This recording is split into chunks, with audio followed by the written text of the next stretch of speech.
Salut les mordus de vinyle, bienvenue sur la chaîne Vinyl Discovery, épisode 53. On continue la délicieuse exploration de l'année 71, avec aujourd'hui un format un peu différent d'habitude, où je vais vous présenter deux trésors cachés. Donc ici nous sommes en train d'écouter Tucky Buzzard, album absolument sensationnel, complètement oublié, car encore il fait partie de la longue liste des albums qui auraient dû avoir un succès bien plus franc et conséquent. Là, c'est pas le cas. Ici, avec cette introduction, Time Will Be Your Doctor, un morceau magnifique, qui est l'œuvre de Paul Francis, le batteur ici, qui se barrera avec le morceau pour rejoindre Fuzzy Duck. Et d'ailleurs, Fuzzy Duck, en introduction, présentera une autre version de ce morceau, Time Will Be Your Doctor, une version absolument phénoménale. Et donc, je vous présenterai bien sûr tout à l'heure Fuzzy Duck, c'est le deuxième trésor caché du jour. Et donc ici, pour en revenir à Tucky Buzzard, donc ici, qui connaît la buse repliée? En traduction littérale, Tucky Buzzard. Donc ici, attention, on est sur bien sûr un rapace qui est en train d'essayer d'attraper avec ses griffes les membres du groupe. Attention, donc ici, on est sur un groupe phénoménal qui a été produit par Bill Wyman. Et oui, vous ne rêvez pas, le bassiste des Stones, qui a sorti Sticky Fingers avec les Stones la même année. Et donc ici, il y a un rythme infernal avec ce groupe. Ils ont carrément sorti 3 disques en 71, incroyable. Ici, il y a un rythme fou, avec une tournée américaine puis européenne, une première partie de Deep Purple, carrément, et donc ils ont même partagé l'affiche avec Savoy Brown, le groupe de blues rock, incroyable.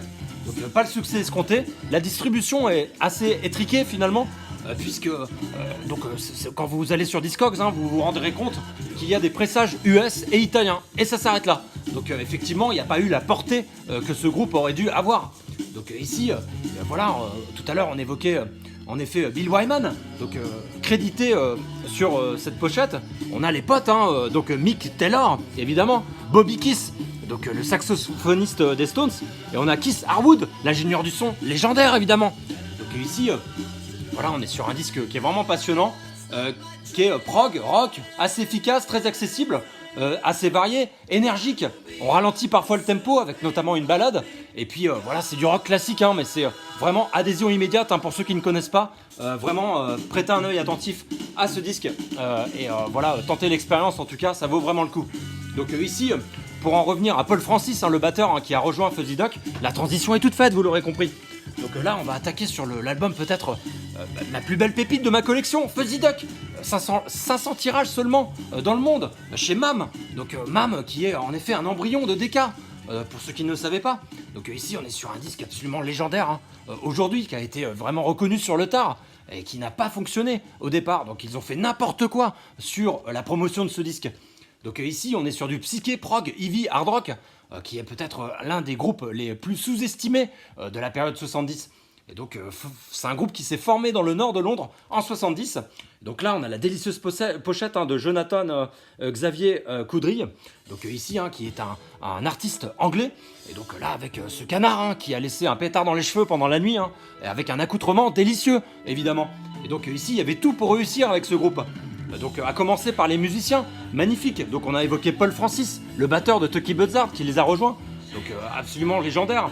On a Mick Hawksworth, donc le bassiste ici chanteur, qui est absolument incroyable, qui est issu du groupe Andromeda, qu'il avait constitué avec John Kane, qui fait partie du groupe Atomic Rooster. Donc là, il y a du matos quand même. Il y a Graham White aussi, fabuleux guitariste, qui quittera le groupe prématurément. Et puis on a Roy Charland, donc qui est juste là. Donc lui, c'est carrément le clavier qui était membre de Spice, qui deviendra Uriah Heep. Donc là, il y avait vraiment tout pour réussir. Et puis j'ajoute à ça, donc le manager, Gordon Mills, qui a été aussi le manager de Tom Jones.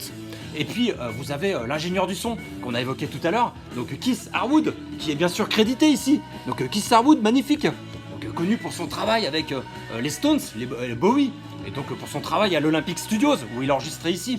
Donc là, j'ai essayé de recueillir quelques albums où il a pu œuvrer en tant qu'ingénieur du son. Donc on a Diamond Dogs, où il est crédité ici, si je me trompe pas, donc avec Tony Visconti, rien que ça. Donc Keith Harwood, ici. On a aussi It's Only Rock'n'Roll des Stones, sorti en 74. Album magnifique, peut-être mon préféré, le plus soyeux des Stones. Donc là, vous avez la sous-pochette avec Keith Harwood, qui est crédité. Il est en train de manger, en train de travailler là, en même temps. Il a pas le temps, faut que ça enchaîne. Et donc il y a Black and Blue aussi, sur lequel il est crédité. On a Led Zeppelin également, House of the Holy, où là, il y a ingénieur du son sur ce disque aussi. On a Physical Graffiti. Donc c'est un ingénieur du son d'exception. Et donc là, on a Présence aussi. Donc fin tragique pour ce fabuleux ingénieur du son qui est Keith Harwood, où les Stones en fait lui avaient demandé bien sûr de faire des sessions de mixage pour l'album Love You Live, donc l'album live des Stones, qui en effet a été enregistré à l'Olympic Studios. Et donc en rentrant chez lui, Keith Harwood s'est endormi au volant en fait et a percuté un arbre dans le quartier de Barnes à Londres. Et donc endroit vraiment glauque, hein, parce qu'il rappelle aussi l'histoire de Mark Bolan qui est décédé au même endroit quelques semaines plus tard. Donc terrible. Donc Mark Bolan c'était le 30 septembre 77 et donc Keith Harwood c'était le 3 septembre 77. Donc grosse perte pour le monde du rock, terrible. D'ailleurs les Stones vont lui dédier l'album Love You Live.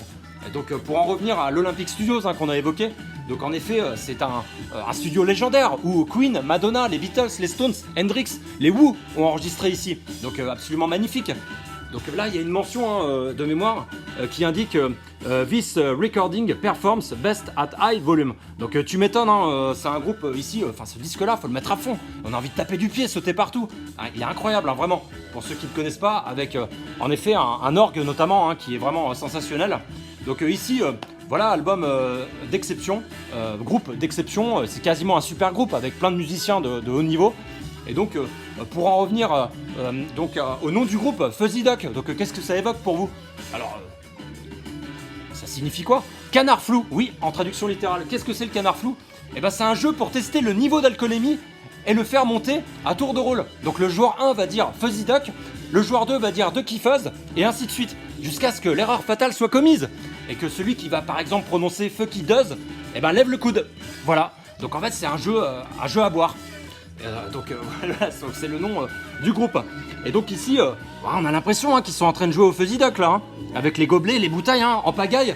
Donc ici, absolument magnifique. Donc disque, si vous ne le connaissez pas, franchement, procurez-vous les rééditions à Karma ou les autres des années 2000, 2010, 2020, où il y a quand même pas mal de rééditions de bon niveau, bien produites, pour redécouvrir ce disque. Donc voilà, album absolument magnifique, Fuzzy Duck 71, un incontournable à mon sens, et puis reconnu à sa juste valeur sur le tard. Voilà, donc n'hésitez pas à mettre les pouces pour dire que vous avez apprécié cette vidéo. Et puis me motiver pour continuer dans cette exploration des années 70 et en particulier ici 71 qui est vraiment le gratin absolu décidément. Et donc je peux vous dire que j'ai pas fini de vous présenter des vidéos sur 71. En tout cas portez-vous bien, continuez à écouter de la bonne musique et puis à très bientôt sur la chaîne Vinyl Discovery.